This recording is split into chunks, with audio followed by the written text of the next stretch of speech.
lot of top QBs didn't get to the top points. A lot of top wideouts didn't either. Hopefully you had just enough for a Week 13 win. Hey, how are you? Jason Horowitz with you on the Chase Fantasy Football Series exclusively here on CBS Sports. Line, it's who's hot and who's not. And how about the hot fantasy start for Jeff Garcia, picking up where Donovan McNabb left off, and for his users, the former Pro Bowler, third most fantasy points amongst quarterbacks the last 2 weeks, only behind Vince Young and Tony Romo. And Romo only there because of one tremendous week. Then he had a bad fantasy week. But Garcia has many touchdowns this week alone as he had in his 5 starts with the Lions all of last season. And on top of that, he has yet to throw an interception in 111 passes. We welcome in Jamey Eisenberg in Miami, a city that, well, this season knows all about the backup quarterback pretty well. But, Jamey, we're not talking about Joey Harrington. We're talking about the Eagles here. We're talking about Jeff Garcia. The offense hasn't missed a beat at all. Brian Westbrook has played well. Dante Stallworth.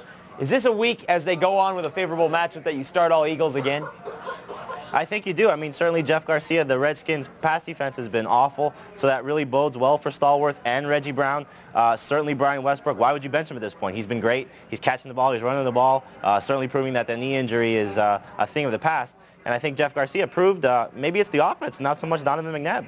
Yeah, definitely, and the offense has been great, and Garcia has been right on target. Let's go to another quarterback who's been the backup, but now is the starter, as Byron Leftwich is done for the year. I want to hit on David Garrard.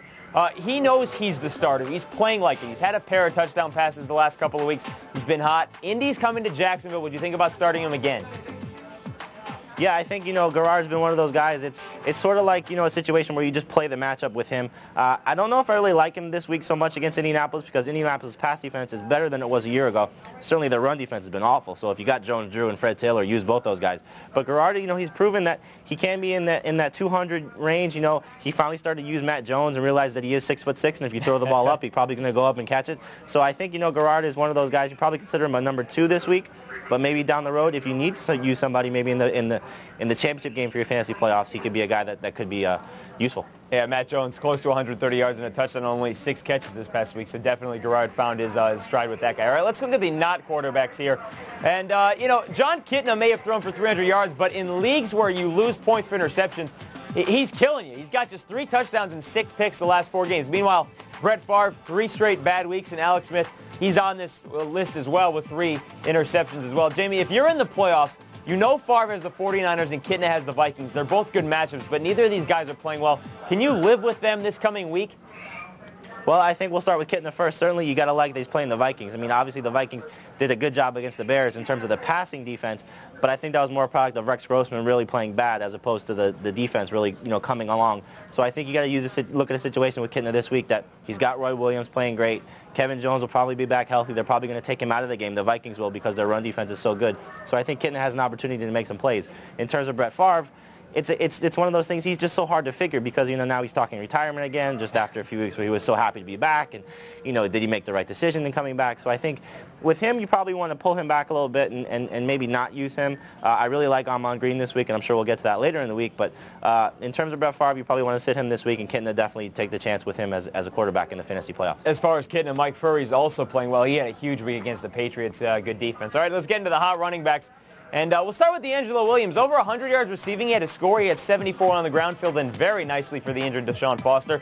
Cedric Houston, he had a breakout game, 2 touchdowns, 105 yards, career high for him there. He has 3 touchdowns in the last 2 weeks. And Liddell Betts, back-to-back 100-yard games.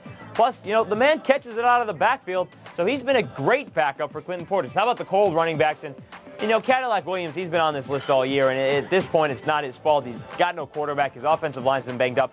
But the other guy on here, very interesting, is Julius Jones. And we'll get to him again in roster trends, so keep that in mind for later in the week, Jamey, as we'll get to Julius Jones later in the week. But let's talk about D'Angelo Williams and Liddell Betts. It seems like we're having the backup show here, but both those guys have been so good at times and not great at others. But the last couple weeks, they've been so good. Are they going to stay on the hot stretch as we head to the playoffs?